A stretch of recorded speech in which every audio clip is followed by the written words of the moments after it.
I am Lady Gwlados Vachan, or when I am in my Roman garb, I am Domina Lucretia Lepida.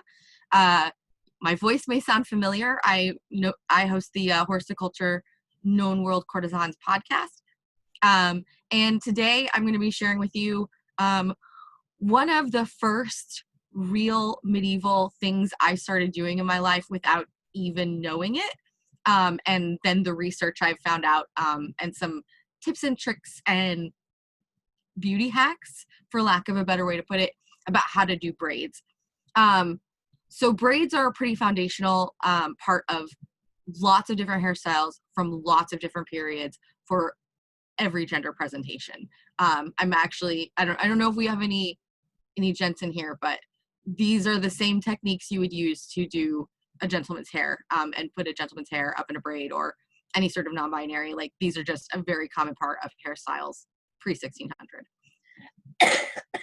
Promise it's not the COVID, it's just allergies. All right, so I have some basic tools that I'm going to go through and talk about, some tools and then some like products. And I just use that for lack of a better word, but they're recipes or little basic things you can whip up that you can use to help with your hair. So let me just go ahead and get started on that. All right, so one of the most important things are combs. Brushes were around, but brushes were not so much used for hair until later period. Combs were really the standard, and especially like certain kinds of wood were thought to be better for combs. They were something that was a small, like, little item that would be like given as gifts and things like that. So combs are a really important part of like personal material culture in the world pre-1600. And if you start to fall down the beauty rabbit hole, you will quickly accumulate a fantastic collection of combs and be very proud and want to show them off. So here we go. This is my horn comb. Horn is really nice. It's essentially like the plastic of the pre-industrial world. It's anti-static. So this one is sort of my go-to everyday comb, even mundanely. This style of comb, this double-sided, is the most common style of comb you see in period. Nowadays they're sold as like lice combs or beard combs, but this is the most common like formation. And when you actually see handled combs, they'll have a handle like this on a two-sided comb. Like the modern sort of handled comb on a one-sided comb is really, really late period, and it's something you really don't see a lot of. But the two-sided comb, we come across these in all different cultures, all different places, and they're made from all different things. Obviously, the ones that survive the most are the ones that are ivory, bone, metal, things like that. But there are also wooden ones that we found, and plenty of mentions of wooden ones being made. So combs. And then, of course, if you have a thicker texture hair, or you're wanting to set up to work with a lot of different textures of hair, you're going to want to get combs that have different sized teeth. I'm hopelessly white and from the Midwest, so this was a thing that a very kind gentleman friend of mine pointed out that I was lacking, and thank you to him. I also have some ridiculously pretty combs. These are ducks. They're Chinese ducks, but they're ducks, and ducks are a symbol of true love because they mate for life. So these are my duck, my love comb. And then who doesn't like roses? And this is peachwood. This is a peachwood comb. All right, so thank you for looking at all my combs. But combs are really one of the most important and foundational things. And actually, you can do everything, you can do without everything on this list except for the comb and the needle and the yarn, if you have to. The gravois, the bodkin, some of those other things are a little bit less required, but they're very nice to have. So speaking of gravois, this is one such, and you're like, wait, that's just a hairpin. And that is the truth. Most things that are sold these days as hairpins are actually properly called gravois. A hairpin is actually two-pronged, and it, anyways, a gravois is just a single decorative stick that you can use to part your hair. So in the absence of anything else, a pencil, a chopstick, a stick, the end of your comb. Like I was saying, you can use the comb for a lot of things if you don't have anything else. But I have these nice gravois, this KWC one, and this cute golden fox. And they're really as simple as it sounds. They're just a stick that you use to part your hair so you get really nice, crisp partings in your hair. Bodkins are really useful. Not so much with the style that I'm going to be showing you today, because the style I'm going to be showing you today is actually really basic and not necessarily entirely based off of an extant period hairstyle, but it's more about how to construct whatever period hairstyle you're looking for using period techniques. So these are just double-ended crochet sticks, needles, that's the word. Mine are real. Yeah, okay. I don't actually do a lot of fiber other than spinning. So mine are really tiny because I have like baby white girl super fine hair. If you have more robust, like my hair can break a bobby pin, but at the same time it is silken light as a feather, so it does not take much. But so if I'm doing like a complex Roman or Greek or Asian style, and I just need to get part of my hair out of the way, that's what the bodkins are for. And so you basically put it up in a little temporary bun. There you go. And that just holds your hair out of the way. It doesn't seem like, but it's basically like hair clips. When modern stylists are doing a more complex style and they need stuff out of the way, they use little hair clips. Well, that's what the sort of the role that the bodkins fill. Again, I won't be using these really that much in today's hairstyle. They're more something that you would use if you're getting into more ornate styles. Like the Roman hairstyles require like quite a bit of sewing and were actually intended to be worn for several days with your hair actually sewn in place. Which, perfect.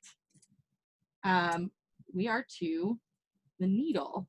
Now I use two different needles for my hair sewing. I use this lovely little knot binding needle that I was given as largesse. It's nice and small. I can put it in my pouch. So if I need to like go to someone else's camp and do their hair or something like that, I can just put this in my pouch. And I usually keep all of mine like preloaded with yarn. This is an acrylic yarn that I bought at the store. You can use any fiber content of yarn that you like. The main thing that's important is that it matches your hair and kind of blends in. You obviously don't want to have like, it's not like taping. The sewing is functional. It's not decorative like taping. So you don't want people to see this. This is like your bobby pins or your hairpins. This takes that place. And also your hairspray, because there really isn't actually a lot of like sticky hair treatment kind of things. So that's, I have acrylic. Wool is very grabby.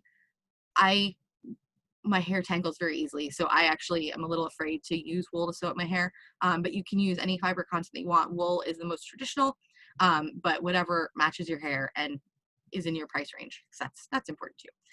I also use this horn stylus that actually came with a wax tablet that I bought, but I use it far more for sewing my hair, or having other people sew my hair. I won't lie. I sew other people's hair and other people sew mine. So for your hair sewing needle, you want something blunt. Obviously, you don't want to poke your hair, but you're not like, your hair is not a tight woven fabric. You don't need to worry about it. Specifically, you are not going to be piercing through the individual, fibers of what you're sewing. You're going between the hair strands. So it doesn't need to be sharp at all. And I actually feel like a bigger, chunkier needle is better. And so does the gent who usually does my hair. So that's sort of our conclusion is. And you can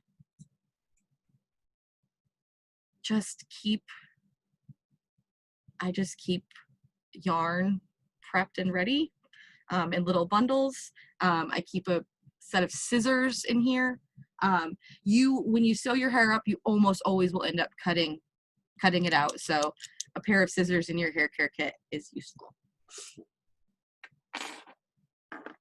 All right. So there are some recipes for very simple recipes that are actual medieval recipes. One is conjectural, one is from an actual 12th century source for the things that I'm going to be showing you.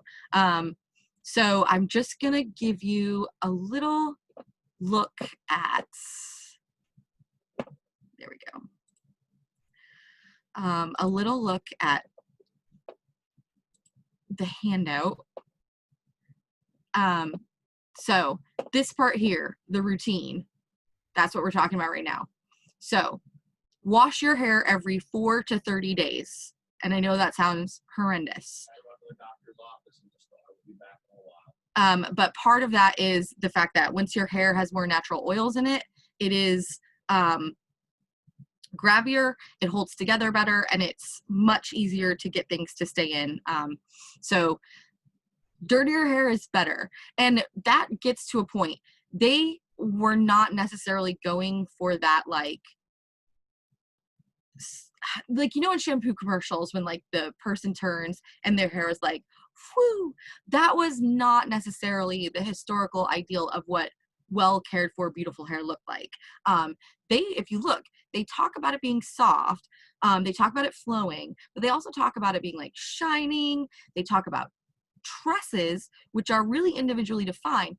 Well, if you have less clean hair than we normally do, like washing our hair every day, and you oil your hair, which is also part of the routine, then you get what is described. And also when you take your hair down from those braids, you will have that very stereotypical European medieval look with the waves that are perfectly symmetrical and perfectly following each other all the way back and the same.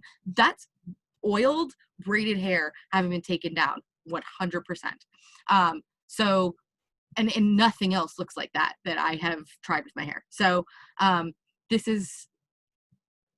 it sounds crazy, but give it a try. And a great time to give it a try is war. So you should still bathe. Medieval ladies bathe. They bathe practically every day. If you're rich, you would absolutely bathe every day, at least once. But they would tie their hair up and cover their hair. So when you look at like your bathhouse pictures, respectable ladies have their hair covered. Anyone who doesn't have their hair covered is possibly a sex worker. All right, so wash your hair every 4 to 30 days. Comb your hair. That's the first step. We apply powdered perfume. I'm going to show you that in just a little bit. That's one of the recipes that I've included, but you can use any powdered fragrant material that you're comfortable putting on your scalp. Section hair with the Gwlados and bodkins.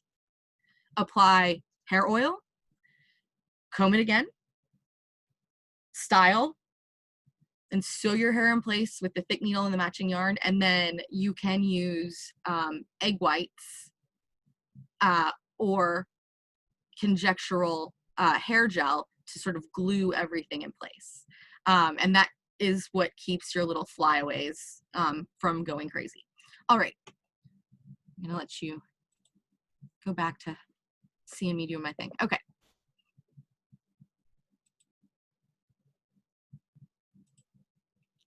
All right, so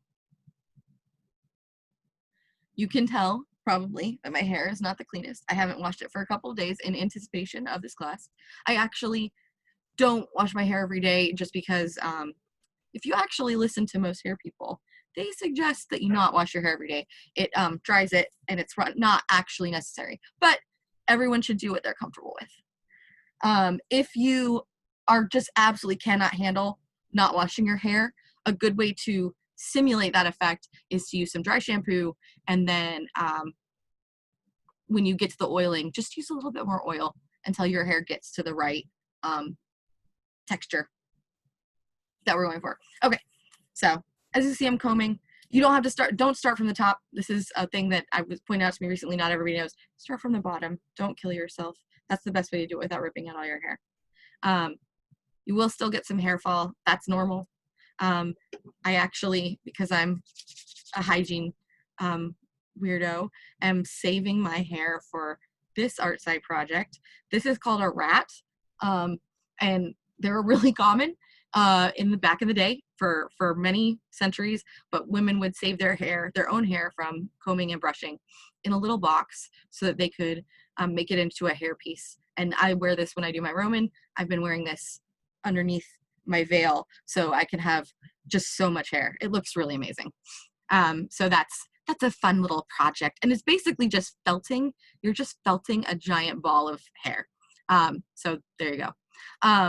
And that's why I spin and felt, because those overlap with the hair things that I do. So powdered perfume. So powdered perfume was actually really common because in period, the standard method of making perfume was very time, labor, and resource intensive, and it involved putting a series of different herbs into oil for a long period of time and letting them steep and change the oil by imparting their properties to them. And then eventually fragrance would be added by the same method. But you would get just a bunch of powder that had been steeped in oil and was a very expensive ingredient. And now you were done steeping it in the oil, but you still have this huge investment. So people would usually sell those as powdered perfumes, or just like perfume dusts for scenting. You'll find a lot of these, and that's sort of their origination, is from the perfume making process using oil. But it's just a basic powder. This one, as I said, is a 12th century recipe with rose petals, clove, nutmeg. So when you smell this, it smells, lots of people say, oh, it smells like Christmas. Yes, rats. I don't remember the brand name of the yarn. It really doesn't matter. Go to the store with a friend who you trust to be honest and just start putting your head next to yarns and go with what looks best. That's what I did. I find I'm very happy with it. Unless you're finding that it's not grabby enough, and then definitely try wool. And yes, the Gibson girl bun is totally a thing. The making of rats goes back, we don't know how far, but I'm trying to document that, put together a little like overview of that, and then I'm gonna do a class about how to make a rat from your old hairbrush, because you can get a really good start on one just cleaning out your hairbrush. Anyways, that's a whole other thing. So we're gonna apply the perfume. So it would be normal if you were wealthy or wanted to appear wealthy to acquire some powdered perfume. And to put it in your hair, put it in your clothes when you're storing them, put it in your bed. So what I just do, and that's actually called sleeping in your perfume, and it's very decadent. So you just part your hair with your hand and then reach your fingers in there and sprinkle a little bit of that hair powder in along your scalp, like you're getting it in there to your scalp. And this is actually one of the things people most often don't have any clue what I'm talking about when I say you put your hand in your hair and you make little parts and then you sprinkle the dust in there. And people are like, what? It's really as simple as it sounds, I swear. So I try to get it a little in all the different directions, like you would shampooing. You get a little in everywhere. And then rub it in. It works a lot like dry shampoo. It actually does sort of absorb oils, give your hair a little bit more texture and body. And it's just made from plain powderized herbs, which you can do in a mortar and pestle, or you can do in a coffee grinder, which is faster.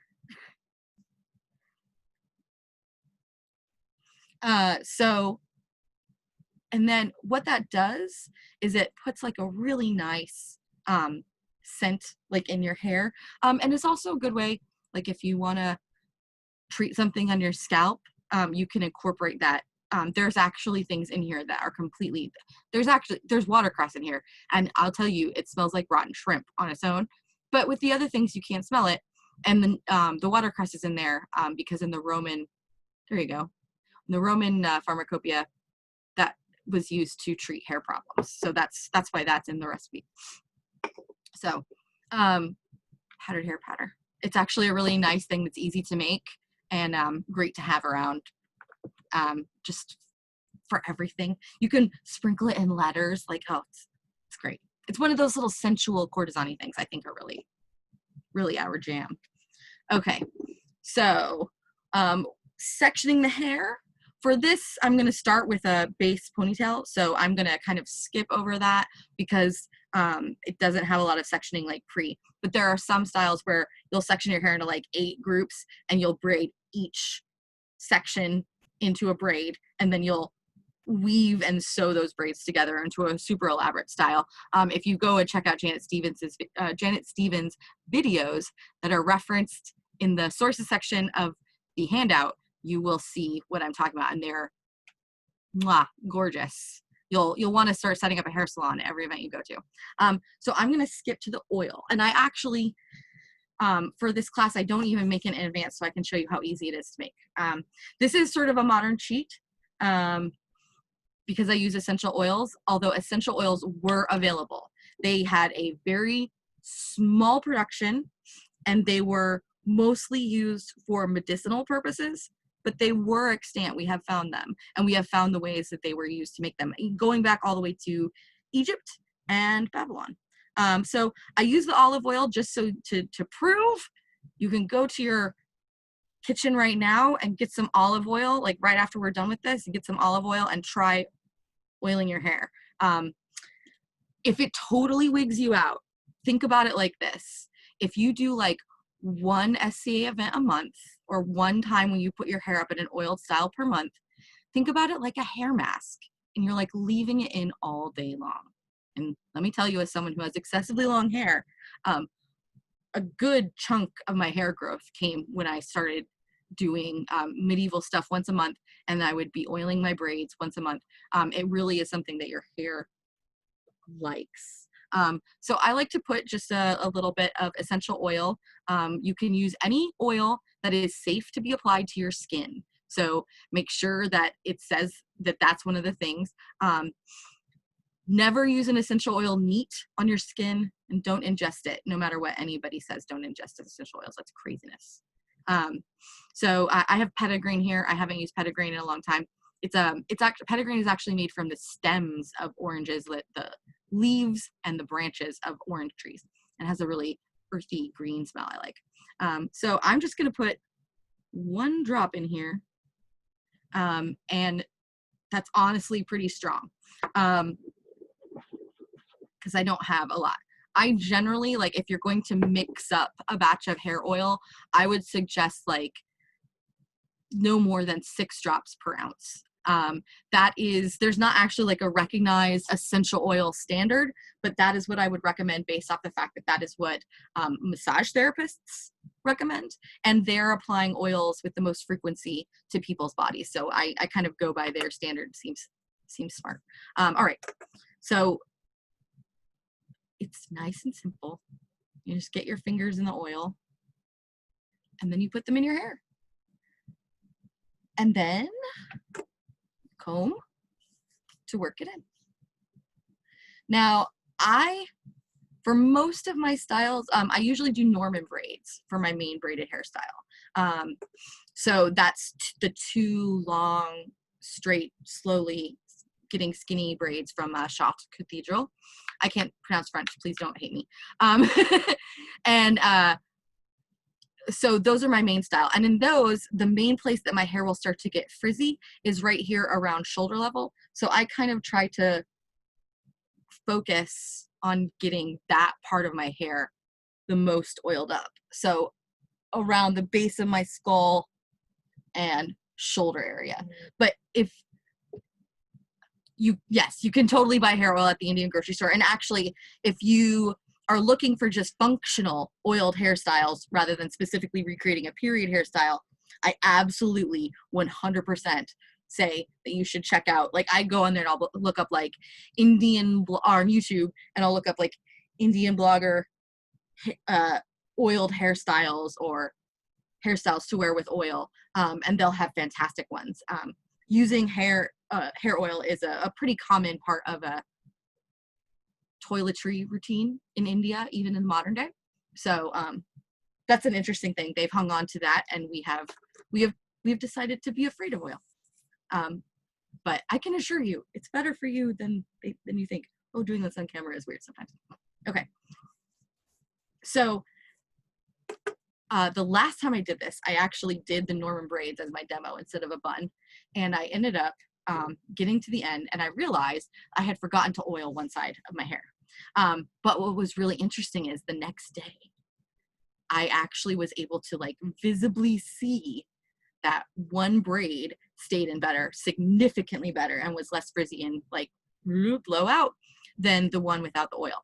So I actually have a picture side by side of me like leaning over a board and my partner taking pictures of my braids in front of a whiteboard because SCA life.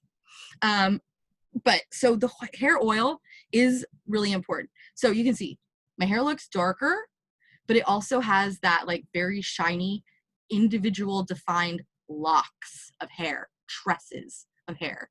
And that is a lot like what is talked about and what is shown to us in the artwork. And yes, the artwork is very stylized, but we never know which are their stylized choices and which things about their life were actually stylized. So I'm just putting a little bit more in the bottom. You definitely want to get the ends of your hair. That is the way to help with split ends this period, is to oil your hair. They did not trim to make a flat blunt end to their hair. In the Norman braids or in braids where you have where you tie them or sew them at the bottom and you have the extra, those were considered decorative. They were considered to be the tassels of your hairstyle. So the sort of uneven bottom was decorative. They very much liked that the style where it's the braid slowly thins in a sort of symmetrical fashion. That was part of the aesthetic that they were going for. So if you have a perfectly blunt cut modern American style, you actually can't fully achieve that aesthetic the same way that a period person could. That doesn't mean you shouldn't try. Like, it's still really, really, really fun. That's just part of why I actually don't trim or cut my hair, is because achieving that is part of it. Okay, so actually, I'm gonna do like a sort of, just a bun, but it's gonna be kind of like a plausibly Roman bun. So you can learn a lot just by looking at basic artwork from the time period you're trying to emulate. One thing about Romans is they really like symmetry. And if you look, basically every Roman hairstyle in the world has a middle part, a symmetrical middle part, well, for women. So even though this is all gonna go back in a bun, I'm gonna make sure to get a nice part. Oof.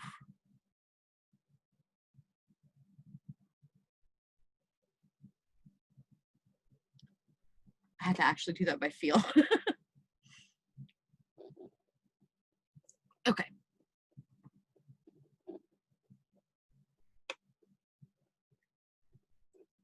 Oh, okay, good time.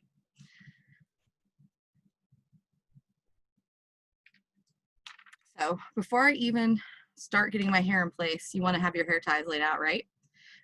So the way to prepare the end, the yarn that you're using, is to tie a little like loop in the end. I just loop it over, tie a little easy knot. That is sufficient.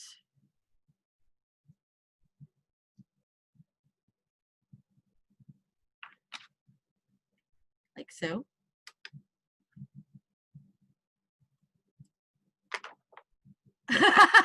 Yes, lightning bolts are a thing. I haven't run across them, period. But well, the 1990s are a period.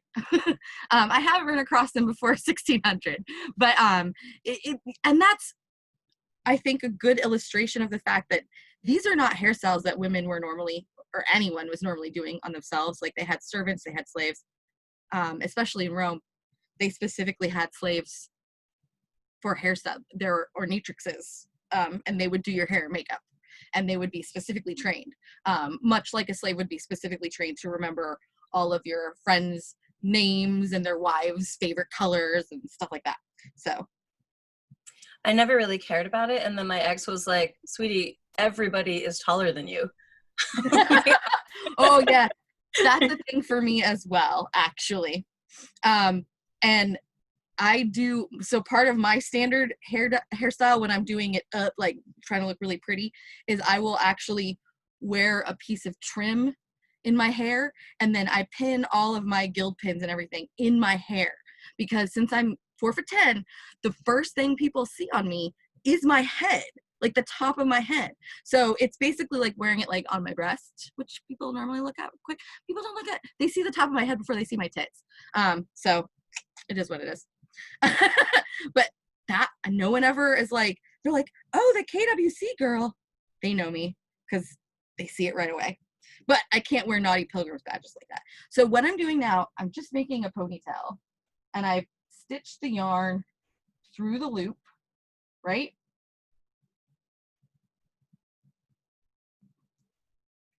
Get it nice and secure, and then stitch through the middle.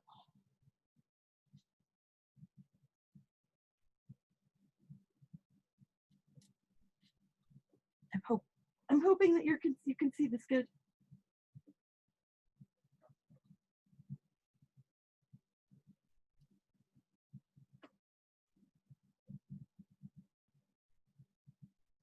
So part of the reason that it was women who did this, obviously, even if men were getting their hair put up, it's because women are the ones who sew and handle fibers. It's not about the fact that only women need to look pretty. That's a very modern idea, actually. It's a very 19th century idea. So I have it in there, what I feel is nice and secure. Take the needle out and tie it off.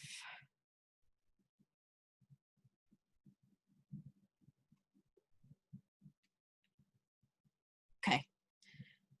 So ponytail base achieved. I'm gonna set up my needle to do more. Does anybody have any questions at this point?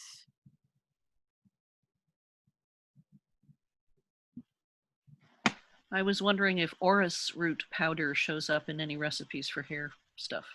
I haven't seen it for hair, but it is inherently a part of perfume. So I think part of the reason that I don't see it in hair is because the reason they use orris root isn't for its fragrance itself. They use the orris root as a preparatory for the oil to help it hold the scent of other later fragrant powders. So orris root may be in the category of like, it's sort of like a prep for the oil, or a pre Fixative. Yes, that's the word. Thank you. It's even 11 o'clock is early for me too.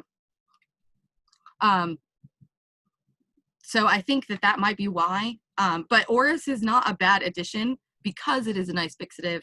If you are trying to make a hair powder with a more delicate scent that you're trying to capture, like jasmine or something, or any kind of floral, then orris root would probably be a good addition, just to help keep that nice scent going. I'm trying to load up my, there we go. So this acrylic yarn is not the easiest to like thread and things, I will say. When I'm doing a bun or something, you want a lot of yarn because it's much easier to like cut off the extra than it is to stop halfway through what you're doing and then have to figure it out and have to add more yarn in. So I always cut a big long thing, and then, you know, you can just leave it, tie a new loop in it and leave it looped on there, and then you have a little short bit for doing one of a simpler style or something. Okay. So before we sew, we will braid.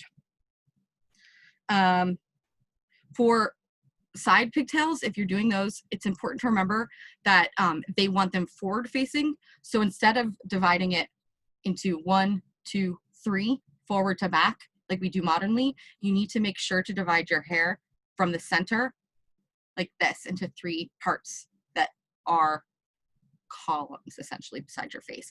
And if you braid that way, if you divide it that way and you braid that way, you'll have a forward facing braid. And that's just an important thing to remember. Depending on different time periods of things, they may want the braids to be facing forward or out. look at the artwork and go with what the artwork is showing you. Okay, so braid. We all know how to do a basic braid, and I'm not gonna get into complicated like 4-strand braids because this is not about like fancy braiding. This is about basic hairstyling that involves a braid.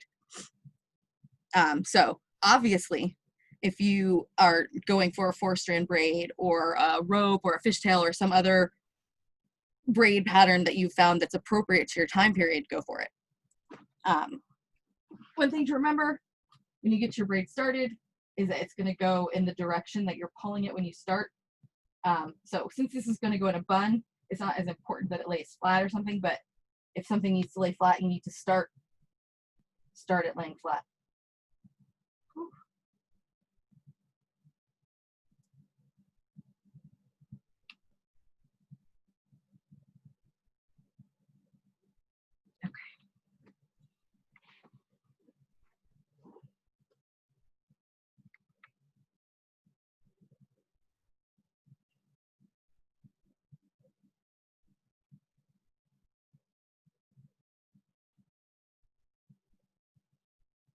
This is one of those parts that's hard, specifically because we don't have servants, we don't have slaves.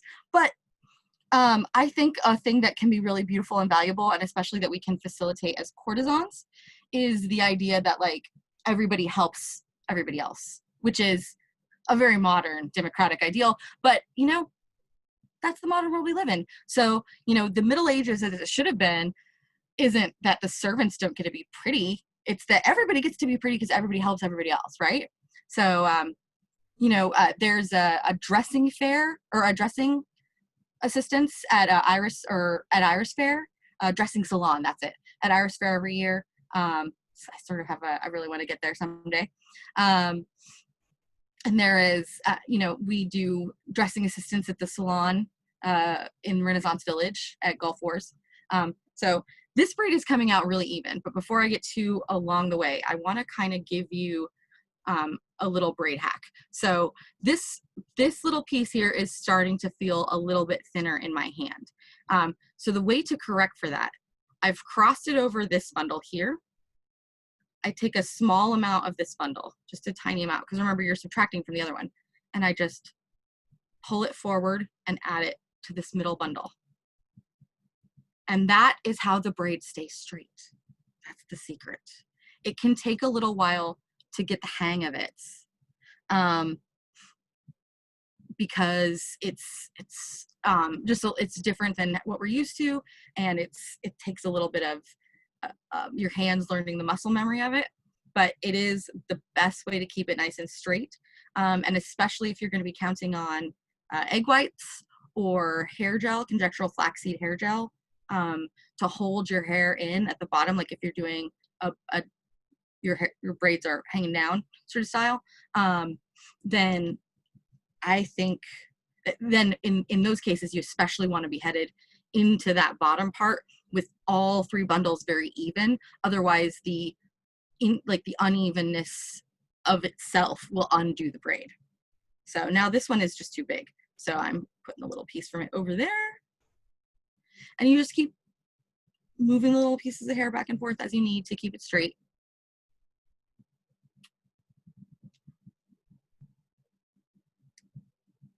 And you just keep going. This is one of those things where, like, if this were a pre-recorded video, I'd be like, do, do, do, and I'd fast forward through me braiding my hair. But it is what it is. All right.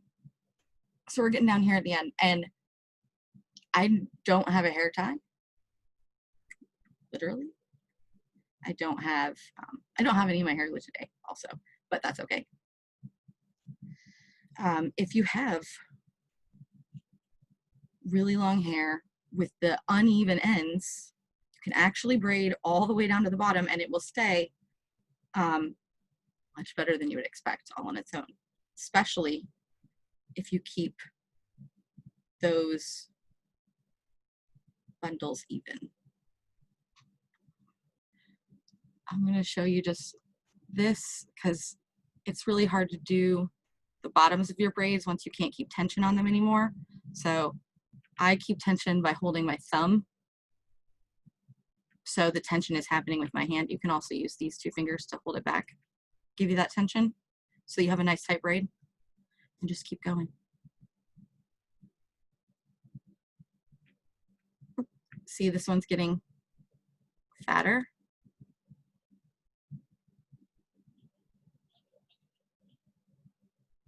So it goes over there. And now we're doing better. I completely came up with that having no idea it was a historical technique for doing Oh, braids when my hair was long. Oh, doing the Yeah. trading of the hair. Yeah. Yeah, and it's It not a works thing. so well. It does, and it's not a thing that's like written in a book. It's just a thing that if you look at their braids, they clearly are doing something to keep them straight, because that's just, anyone who's ever done a braid knows that's not how braids work. Mm-hmm. And this braiding to the end is a thing that I used to do as a kid, just because I always had long hippie hair. And I was also like, oh, interesting. So you just braid, just keep braiding until it's like just one hair at a time.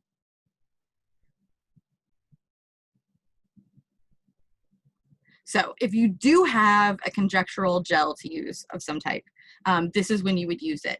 And what I do when I gel my hair is I will dip in like the bottom half of the entire braid, like up to here, into the gel and let it dry before I move on. And that will hold it very securely. I'm just put a little oil in here to keep the end nice and tight. But so when you have the end like this and it's not blunt, the braid will actually hold itself in pretty well with just a little bit of oil at the end. But if you're trying to get something really sturdy, then obviously you're going to want to use gel. And I absolutely recommend, unless you have to go camping for multiple days and the egg whites will spoil in the cooler, I absolutely recommend egg whites. They actually do work better than anything else I've tried. And they're easy to get. And you can actually just buy like a carton of egg whites and pour it. This is totally what I have done. Pour it into an ice cube tray, freeze it in ice cubes, pop them out, put them in a plastic bag and keep it in your freezer. And then the night before you want to do your hair, take one out and melt it. And like put it in your fridge and it'll melt by morning, and then you can use it as hair gel. And it's like a really good amount for like one style at a time. So if you were going to go to a thing where you're maybe going to do 5 or 6 people's, you could put 5 or 6 little ice cubes in a bowl and let it melt. It's really simple, but it makes it pretty accessible. So to get started, I've just done a little bit of a wraparound bun, as we're all familiar with, just a nice little bun start. I'm going to get in there, make sure to get underneath that earlier anchor that we did. It's another reason to have a long string. Just pick it up. Oh.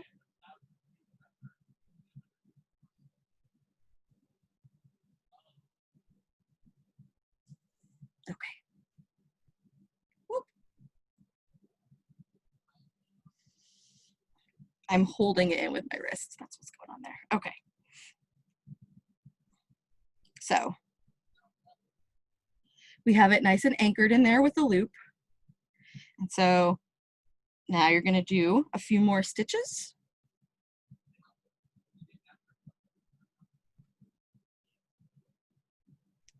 And you basically just stitch until it feels secure.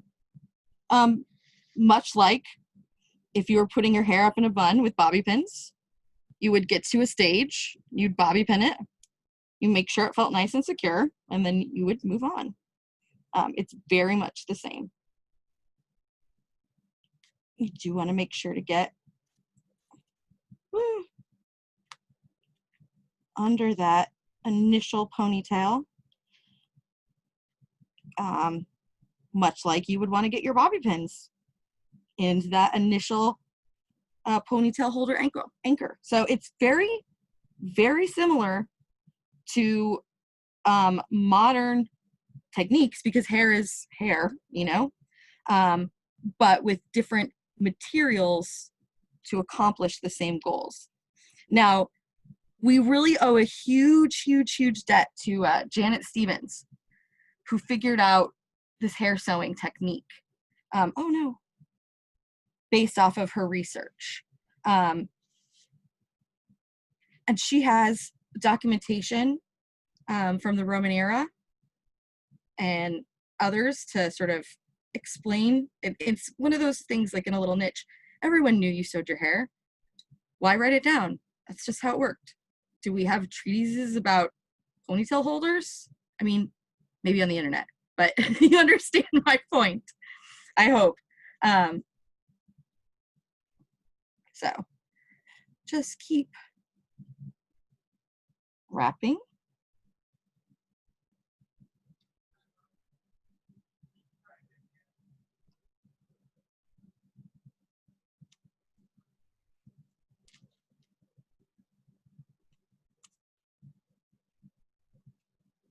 And with every layer, you're stitching back through that anchor bit.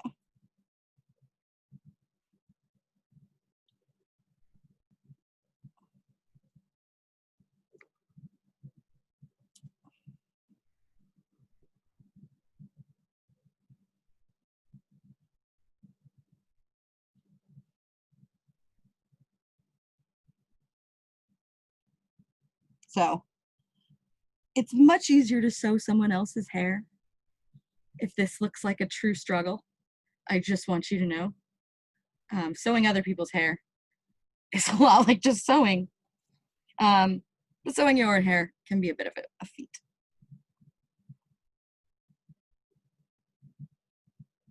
So get that last one just wrapped around. And then to finish,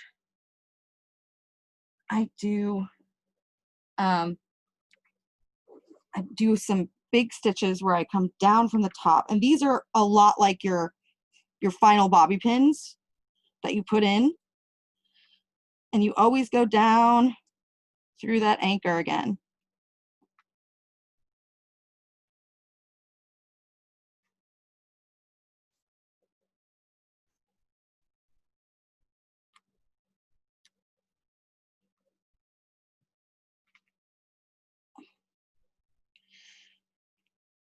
Okay, so I mentioned Janet Stevens. Janet Stevens is a hairdresser, but she is interested in historical hairstyles. She's a nerd like us. And she was involved in researching a particular Greek hairstyle. It's very common. It's seen in lots of artwork. So what I do to tie it off is I just hold off a little bit of this over there. Pull it through. Whew. There we go. Pull it all in nice and tight. And then I like to bring the tail to the back so you can kind of, because gravity is going to pull it down a little, and that way you can lose the little tail inside that.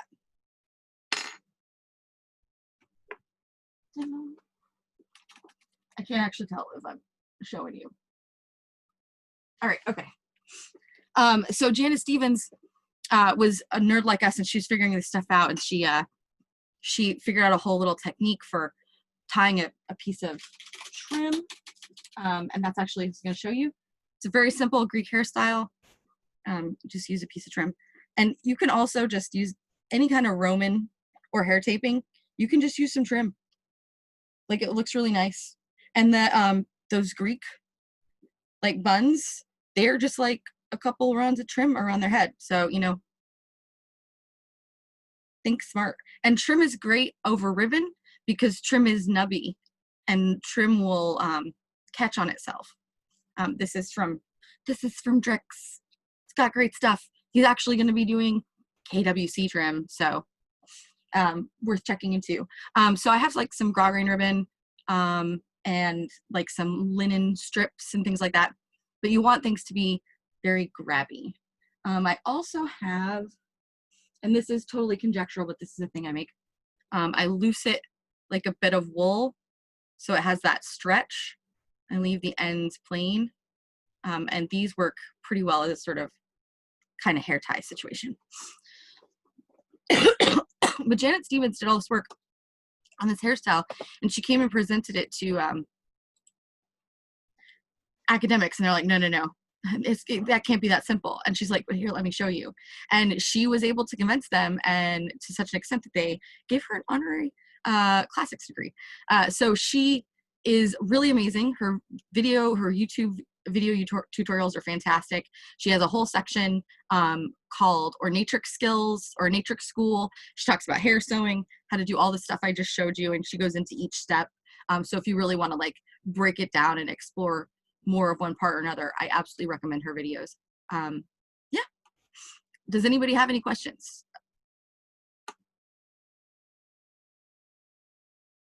About like, especially about the sewing, because that is weird. But it really is just a different way of accomplishing exactly what we do with modern hairstyling stuff. I know the Persians in SCA period used a hair gel made from quince seeds. So I haven't done it yet, but I suspect they just soaked the quince seeds and then drained the seeds out, and it left a gel-like substance behind.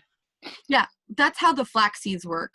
You boil the water just a little bit to get the mucilage to come out of the seeds, but after that, just a little, because if you do it too long, then it gets to be goo and you can't strain it. But yeah, and there's also like mastic gum was used to style hair by Vikings, so it's pretty common. You know, we've always wanted to look pretty. We've always wanted our hair to look pretty. That's not a modern thing. Anything else about the tools or anything?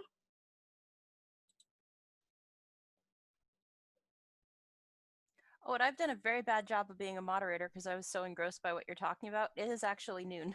Oh, that's quite all right. All right. Thank you guys so much for coming. I really enjoyed sharing this with you, and I hope you go forth and give your own medieval hairstyles a try and dress up your braids. All right. Have fun. Thank you. Thank you.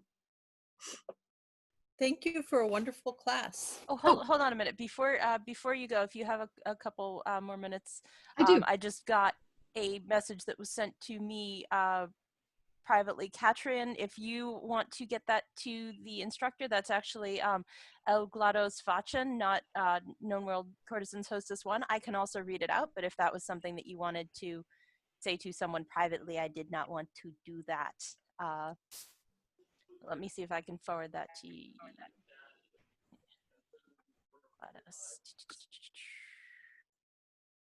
She says Okay. it's fine to read it. Perfect. All right. So the question was, I have a little different question. My hair has thinned due to thyroid issues. Do you have things to thicken on top?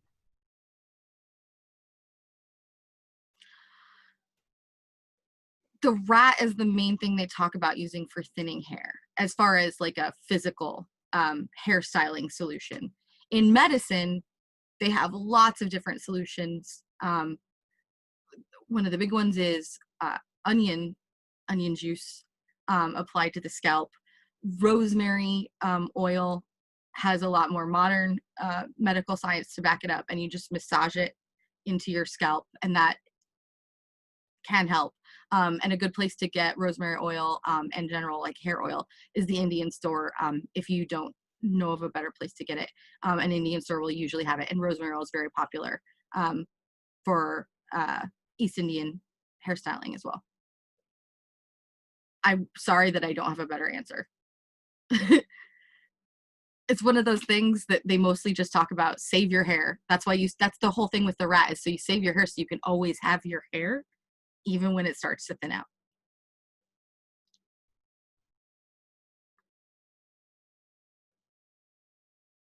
Yeah. The hairball, the terrifying hairball. I look forward to a day when we'll all come to like an SC event and like be like, here's my rat. My mom has one. Yeah? Yep. Is it made from her hair, or is it like a store-bought one? she bought a store-bought one, and then now she's working on one made with her own hair. And she doesn't do, like, she's shown up to the occasional SCA event because I was like, hey mom, I'm doing this thing, you should come see what this thing is that I do. But she has like no idea that it's historically inspired or anything like that. Oh, it's totally. Well, it's one of those things that, like, you know, it makes sense. Why reinvent the wheel? But yeah, the main thing, like, for me, I could get a big ball.